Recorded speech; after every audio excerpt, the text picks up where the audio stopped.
নমস্কাৰ বন্ধু-বান্ধৱীসকল, আপোনালোকৰ বাবে আজি পুনৰ এক নতুন চাকৰিৰ খবৰ লৈ আহিছোঁ। আৰু এইসমূহ পদ আপোনালোকৰ অসম চৰকাৰৰ ফালৰ পৰা মুকলি কৰা হৈছে, য'ত আপোনালোকৰ মাহিলী 22,000 টকা আপোনালোকৰ দৰমহা দিয়া হ'ব।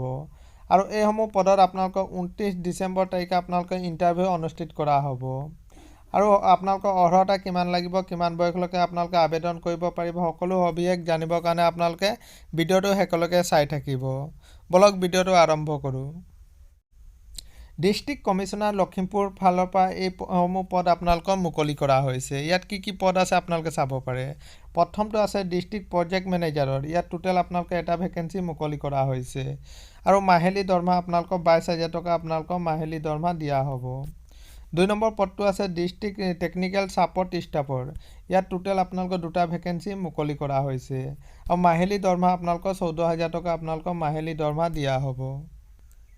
আৰু কোৱালিফিকেশ্যন বিচাৰিছে আপোনালোকে চাব পাৰে। প্ৰথম পদটোৰ কাৰণে আপোনালোকে গ্ৰেজুৱেশ্যন কৰা হ'ব লাগিব, লগতে আপোনালোকৰ কম্পিউটাৰ নলেজ আপোনালোকৰ থাকিব লাগিব।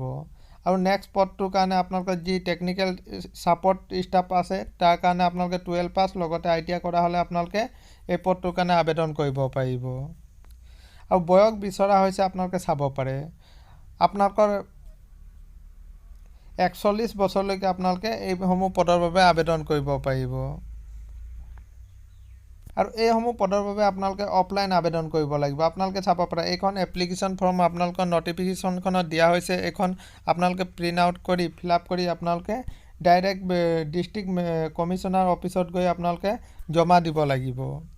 আৰু আপোনালোকৰ চাব পাৰে আপোনালোকৰ ইণ্টাৰভিউ ডেট দিয়া হৈছে আপোনালোকৰ 29 ডিচেম্বৰ তাৰিখে আপোনালোকৰ ইণ্টাৰভিউ অনুষ্ঠিত কৰা হ'ব। পোনপ্ৰথমে আপোনালোকৰ ৰিটেন এক্সাম হ'ব, তাৰপিছত আপোনালোকৰ এটা ভাইভা আপোনালোকৰ অনুষ্ঠিত কৰা হ'ব।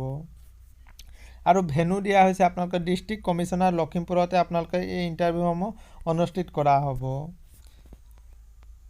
আৰু এইসমূহ পদৰ বাবে আপোনালোকে এপ্লাই লাষ্ট ডেট দিয়া হৈছে আপোনালোকে 26 ডিচেম্বৰলৈকে আপোনালোকে আবেদন কৰিব পাৰিব। এইটোৱে আছিলে বন্ধু-বান্ধৱীসকল এটা সৰু সুৰা ইনফৰ্মেশ্যন। যদি ভিডিঅ'টো ভাল লাগিছে তেন্তে চেনেলটো ছাবস্ক্ৰাইব কৰি দিব। ধন্যবাদ।